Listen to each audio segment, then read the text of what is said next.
দুইটি কিডনি একেবারেই বিকল হয়ে পড়েছে। এই ঘটনাটি হয়েছে শ্রীপুর উপজেলার ২ নং গাজীপুর ইউনিয়ন শৈলাট গ্রামের মাইনুদ্দিন নামের এক যুবকের। গাজীপুর থেকে আলামিনের তথ্যছবিতে থাকছে বিস্তারিত। আমি মাইনুদ্দিন, আমার বর্তমানে 2টা কিডনি নষ্ট। আমি কিন্ডারগার্টেন স্কুলে শিক্ষকতা করতাম।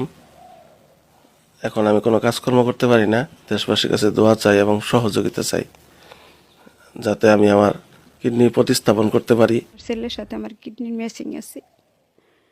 আপনারা যদি সহযোগিতা করেন তাহলে আমি আমার ছেলের কিডনিটা দিতে পারি। বাড়িতে শুয়ে প্রতিদিন মৃত্যুর সাথে লড়াই করছে মাইনুদ্দিন। এরই মধ্যে চিকিৎসা করতে করতে নিঃস্ব হয়ে পড়েছে। সন্তানের কষ্ট, মায়ের কান্না ভারী হয়ে পড়েছে।